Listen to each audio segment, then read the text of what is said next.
Sorry, can you see my screen now? We can see it in work mode and we can hear you. Perfect, it's in presentation mode. Go ahead, take it away. Oh, great. Well, thank you for inviting me today to share some information on women's food and climate change.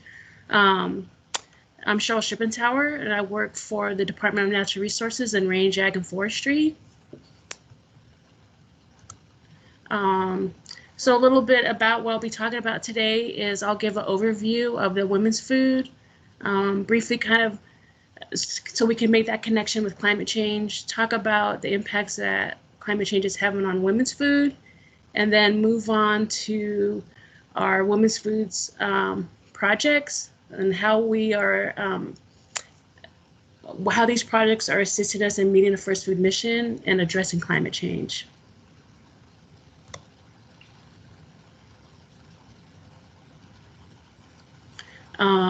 So first of all, Winix kind of gave an introduction of, the importance of first foods, women's foods, and we gather a variety of food plants by tribal members, and we start, with our greens, really late winter, early spring, move into our root crops in the spring and summer, and then on to our berries, throughout the summer and into early fall.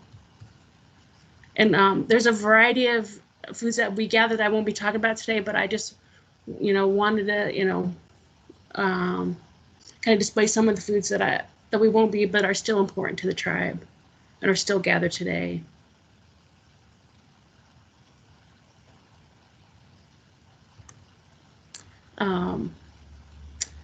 So a little bit about women's food. They're widespread. They have a widespread distribution, on the reservation and in our ceded areas, based on habitat, elevation, and soils. We have foods that we gather from riparian areas like wapatos, other materials like tule, and then our major area that we gather our root crops are, our scablands, and a lot of our species have really specific habitat. They're strongly associated with those habitats, based on soil and elevation. A lot of our crops prefer the listal habitats. And a lot of our plants are, for example, like limatiums, our biscuit roots. They're long-lived perennials. Some of them live up to 100 years old, and they have these connections with pollinators and animals. They're forage and cover. And they thrive on disturbance, both natural like flooding and fires. And of course, from us as gatherers, that's, like was mentioned before, that we manage these landscapes. And so us gathering in those root crops, maintain those root crops. And that's very important that we protect and enhance these so that we can continue to gather from these areas. So I kind of wanted to go through and kind of talk briefly about some of the foods that we gather. And of course, I'm going to talk about these in an order that they presented themselves to us when they present themselves to the Indian people, and we gave the first food promise that if we take care of them, they'll take care of us. And so I'm going to, and this is continued. This order is. This is how the foods are served in Longhast, and this is still how we gather them in this order as well. And so I'll start with latit, and this is a widespread plant. It grows in, well-drained, rocky, shallow soils. It's in low elevations up to moderate elevations. It's the first species to green up after the snow melt, which is important. I'll talk about later. And it's also an important species for early spring pollinators and other insects. Pehi is our next one. This is like gravelly to dry, heavy soils. It's also common on lithophile habitats, from sagebrush plains to mid elevations in the mountains. And the distribution of this one too is we have small populations on a reservation, but we also mainly gather off reservation and public and private lands. Luke is limited. It's not on the reservation. We mainly gather this on private and federal lands. And this is another one, it's another scabland, lithosol, shrub steppe habitats in deep soils. And this also grows like with the next species I'll talk about. It grows in these shrub steppe, and grassland areas. And this is this is abundant both on and off reservation. It likes, the dry, open, rocky, often associated with sagebrush. It grows at low elevations to much higher elevation as well. Sowick is the next one. And this is, we're kind of transitioning away from those scablands to more meadow forested sites. It grows, in open woodland stands on the edges of forests, like you can see in the photo. It likes these wet meadows in the spring or grassy slopes. And this one's found, mid to, or low to mid elevation. Kamash. This one's found both on and off reservation. We have small populations that are on reservation. This site here is off. This whole meadow here is full of camas. It likes these open, moist areas, where they're dry by late spring, low to mid elevation as well. And I'm going to close up with a berry crop, huckleberry wawinu.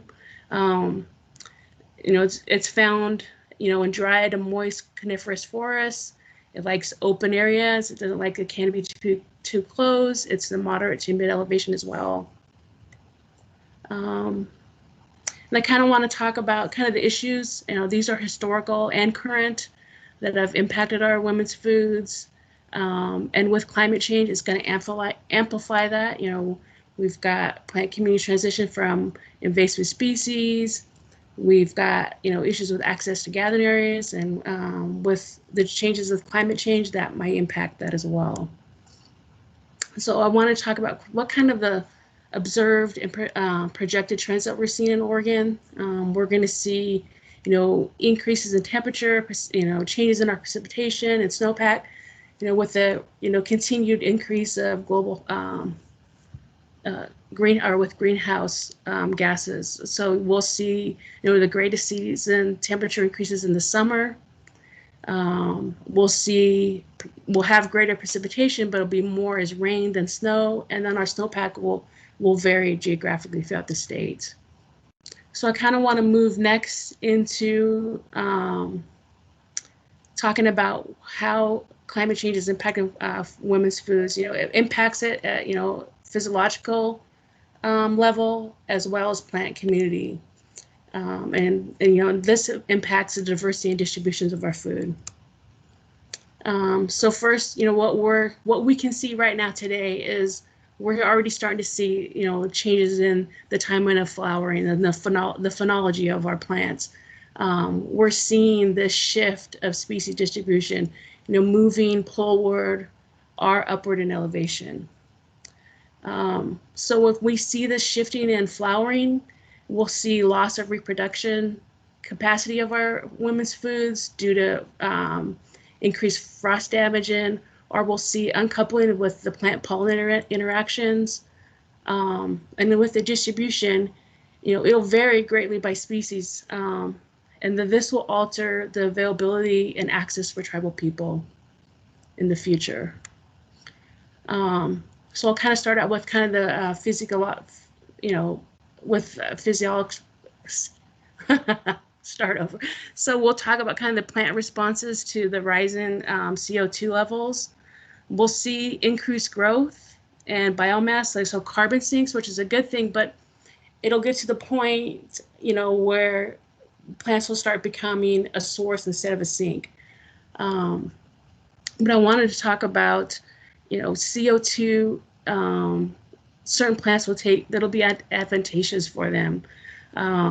So for example, like invasive annual grasses, they'll have that advantage, and then they'll cause a shift in habitat. So you'll see plant communities shift from, perennial forbs and grasses to annual invasive habitats. And then that just creates, other issues with that, fire. Next is kind of want to talk about the response to temperature. You'll see faster growths with this. So we have dormancy issues, unpredictable weather. So you'll have issues where you have these early blooms, and then they'll be damaged by frost, and so you'll have low or no berry production.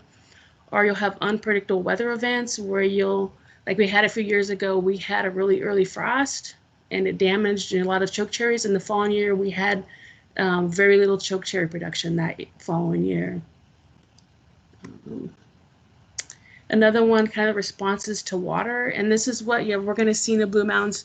What they're kind of predicting is that our grassland and like sagebrush communities, like rigid sagebrush was an important community that supports our first foods, will become more drought.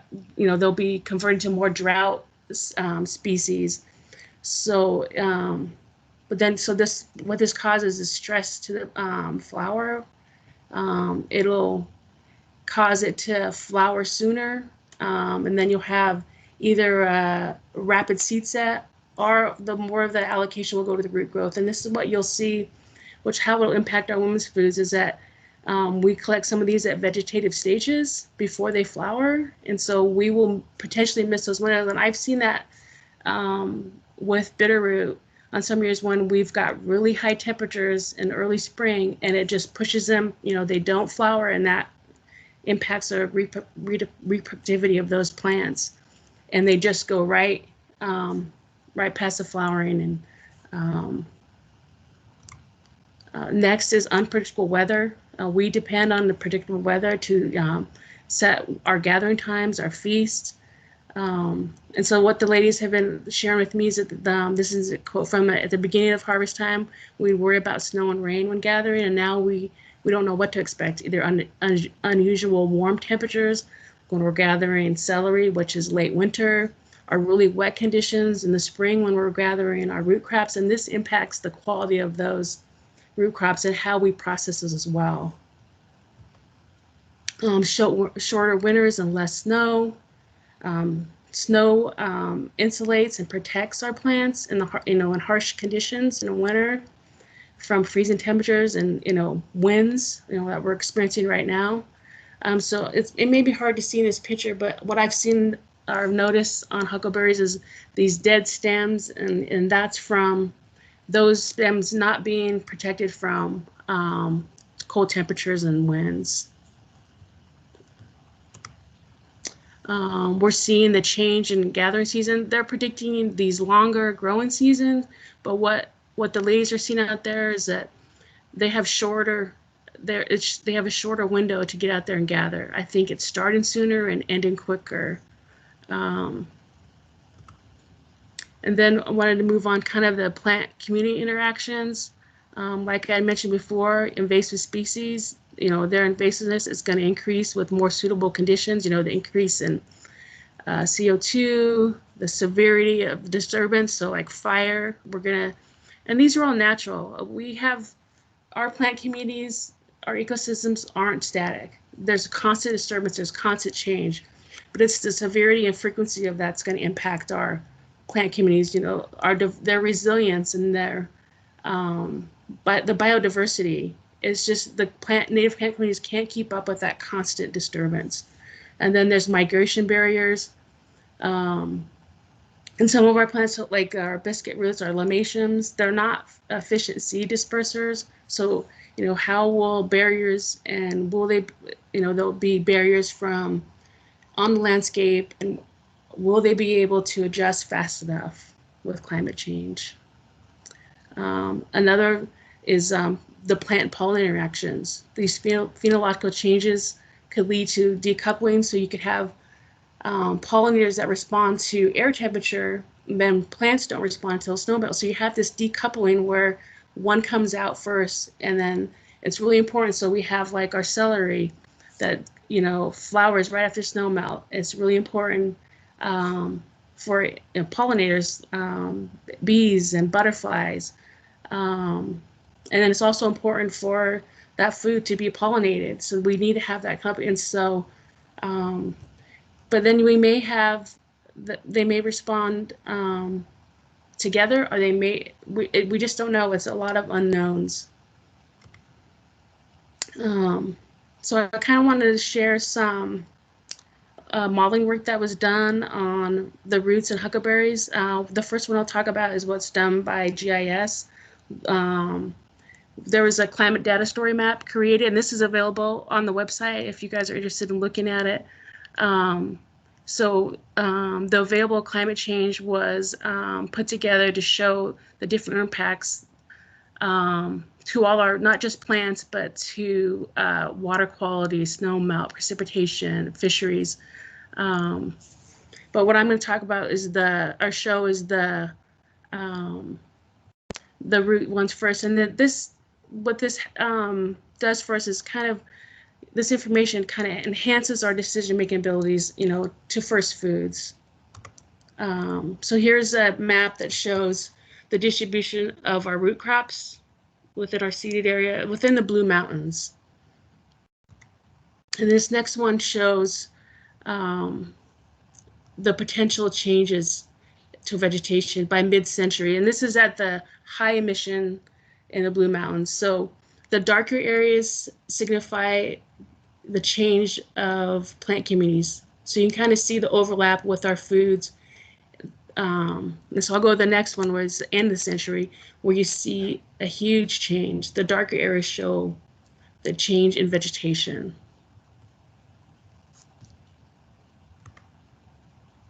And then also I wanted to share this huckleberry. This is there was a new paper out on looking at the shifts in habitat suitability and phenology for huckleberry to climate change. So this map right here shows you the purple is the current suitable habitat, and then these lighter purples right here shows the habitat gains, and then the pink is the in 2085. So what's that showing is, what they're predicting is that the habitat's going to move north. So so a lot of this information that they used for this was, observations from citizen scientists, long-term data from federal agencies, and then climate data to help them kind of identify climate variables that best predicted, the habitat and the timing of flowering and fruit ripening of huckleberry.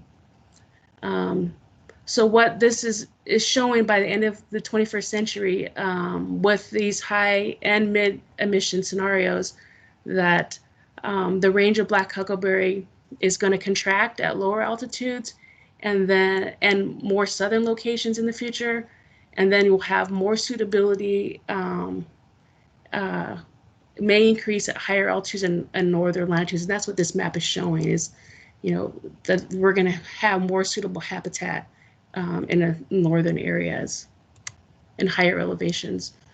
And this is another one kind of showing the percentage of suitable habitat. And I kind of wanted to focus in on where we are.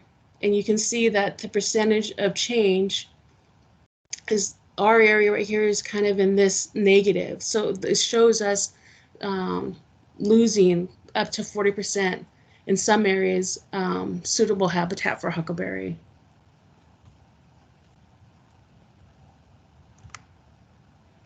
And then finally showing the predicted change in flowering of huckleberry. So what they're, from this work that their modeling work, is showing that the fruiting was predicted to advance slightly more in flowering in the future. So for both fruiting and flowering predictions, there would be a great advantage or advance. And so you can see by days, it'd be up to 55 days that you'll see increased flowering than present flowering. And so with this information, gathering areas for women's food increases in importance if and when food distribution changes. So for us to continue access and gathering these women's foods in the future for future generations, I'm going to talk about what we're doing, share some projects, and how we will address climate change. So in 2006, we started a partnership with the Forest Service and BLM, doing a first food modeling using ArcGIS to develop these land-based landscape level models that predict or identify habitats that support root plants in these, Forest Service and BLM lands. And the goal of this, this is to get a better understanding of the distribution of our first foods, our women's foods in the seeded areas. Have that informed knowledge of where they're at, so that we can kind of determine the condition of these root species, and then develop a coordinated management with these federal agencies. So this is the result for BLM. It shows the different colors show different root crops. So lomatiums, bitterroot, sawick. And then with the Forest Service, we initially started with the Umatilla National Forest forest-wide. And then we kind of narrowed our focus to the Hepburn Ranger District, looking at habitat for bitterroot, couch, celery, and camas. As you kind of see this, so there's potentially almost 40,000 acres of habitat available for those four species. And then from this project, so this is just kind of presence, absence, where this is suitable habitat. So what we did was we developed a first food long-term monitoring to monitor plant communities. So rigid sagebrush habitat is associated with, with our food plants, couch, bitterroot, and camas. And so we began that to kind of develop a baseline of what kind of condition are these communities in, and to monitor that through time. So we looked at the cover and density and recruitment, how our first foods are reproducing in those communities, and looking at the cover and density of that sagebrush. Because what they're predicting is the shrinking of these shrub communities. And so we want to kind of monitor that and see, how that impacts our first foods. And then, of course, we are looking at annual invasive grasses a while and see how those are impacting the community, if they're increasing or decreasing in those communities, and how they're impacting them. And so I want to move on to another project that we have, is the First Food Pollinator Project. So what we want to identify the important native pollinators for celery, couch, camas, and huckleberry. So we wanted to know, do these first foods require pollinators for reproduction? And what are those pollinators? So we've got 3 years of data looking at this. We have all 3 years we looked at huckleberry. The first year we did huckleberry and couch. The second year we did huckleberry and celery. And then the third year we did camas and huckleberry and couch.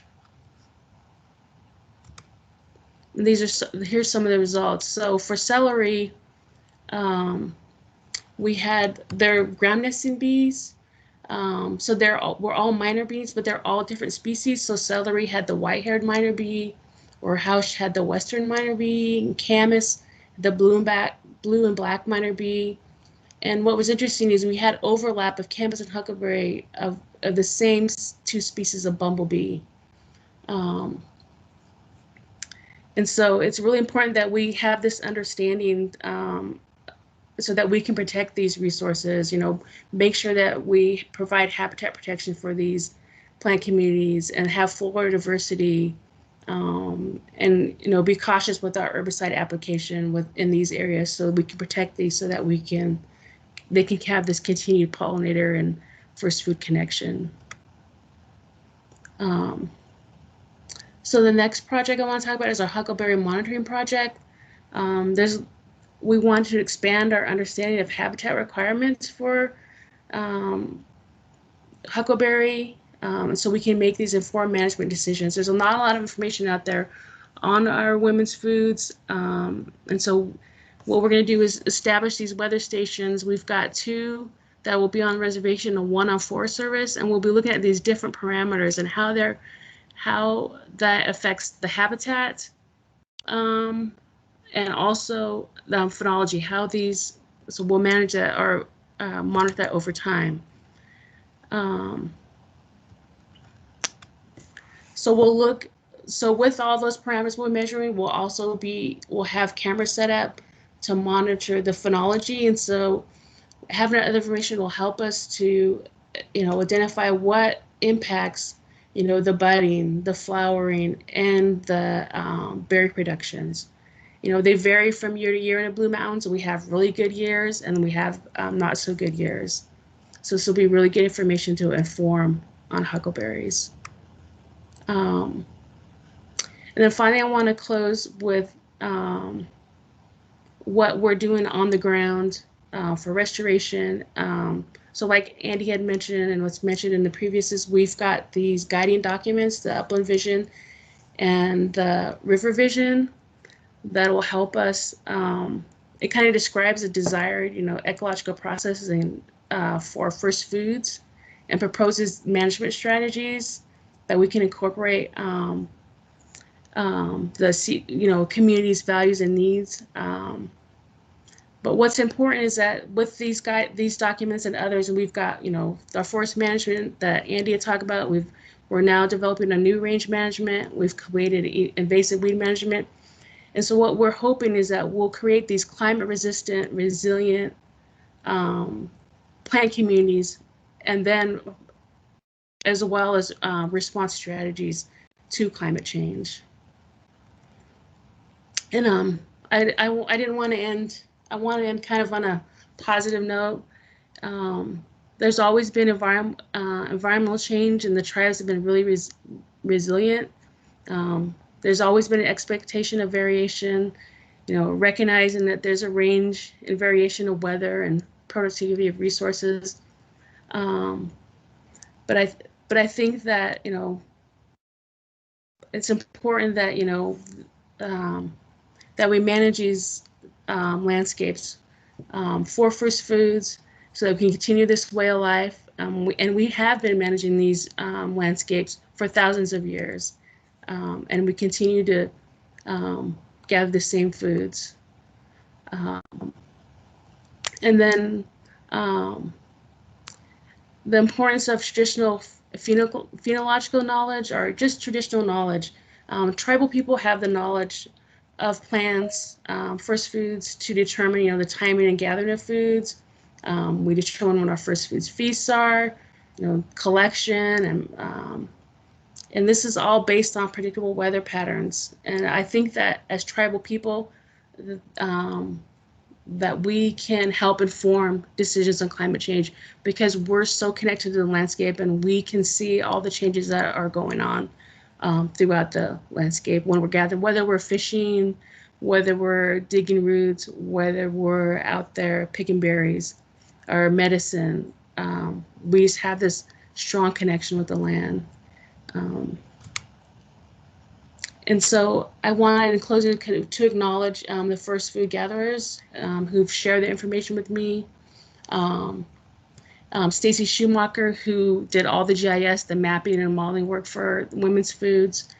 Sarah Gardner, who did our pollinator work, and of course our partners, the Forest Service and BLM. And that's it. Thank you. And we can move on to the next presenter, and I appreciate having an opportunity to share these projects with you. Thank you so much, Cheryl. That was one.